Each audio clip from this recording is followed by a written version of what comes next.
Capítulo 4. Ninguém pode ver o reino de Deus se não nascer de novo. Ressurreição e reencarnação. Jesus, tendo vindo para os lados de Cesareia de Filipos, interrogou os seus discípulos e lhes disse: Que dizem os homens quanto ao Filho do Homem? Quem dizem que eu sou? Eles lhes responderam: Alguns dizem que sois João Batista, outro Elias, outro Jeremias, ou algum dos profetas. Jesus lhes disse: E vós outros, quem dizeis que eu sou? Simão Pedro, tomando a palavra, lhe disse: Vós sois o Cristo, Filho de Deus vivo. Jesus lhe respondeu: Sois bem-aventurado, Simão, filho de Jonas, porque não foi nem a carne nem o sangue que vos revelaram isso, mas meu Pai que está nos céus.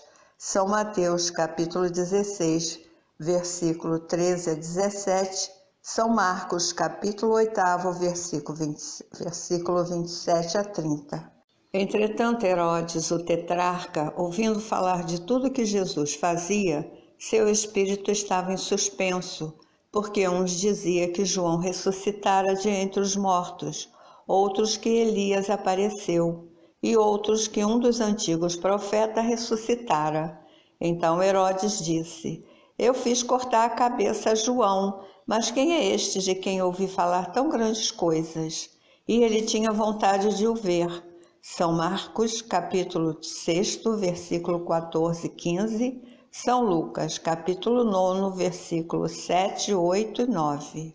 Seus discípulos o interrogaram, dizendo: Por que, pois, os escribas dizem que é preciso que Elias venha antes? Mas Jesus lhes respondeu: É verdade que Elias deve vir e restabelecer todas as coisas, mas eu vos declaro que Elias já veio e não o conheceram, mas o trataram como lhes aprouve. É assim que eles farão sofrer o Filho do Homem.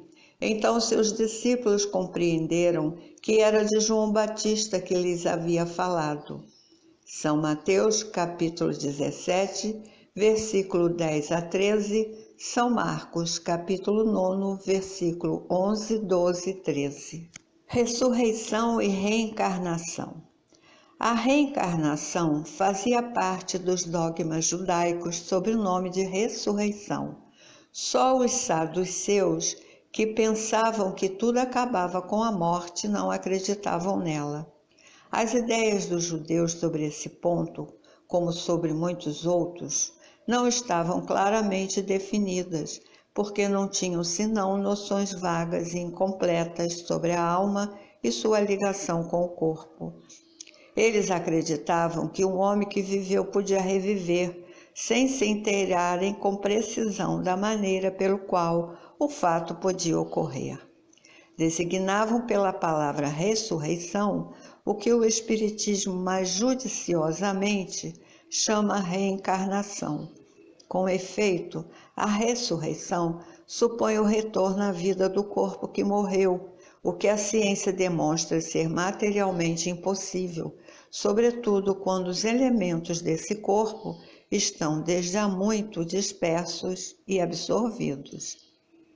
A reencarnação é o retorno da alma ou espírito à vida corporal, mas em um outro corpo novamente formado para ela, e que nada tem de comum com o antigo. A palavra ressurreição poderia assim se aplicar a Lázaro, mas não a Elias, nem aos outros profetas. Se, pois, segundo sua crença, João Batista era Elias, o corpo de João não podia ser o de Elias, uma vez que se tinha visto João criança e se conheciam seu pai e sua mãe. João podia, pois, ser Elias reencarnado, mas não ressuscitado.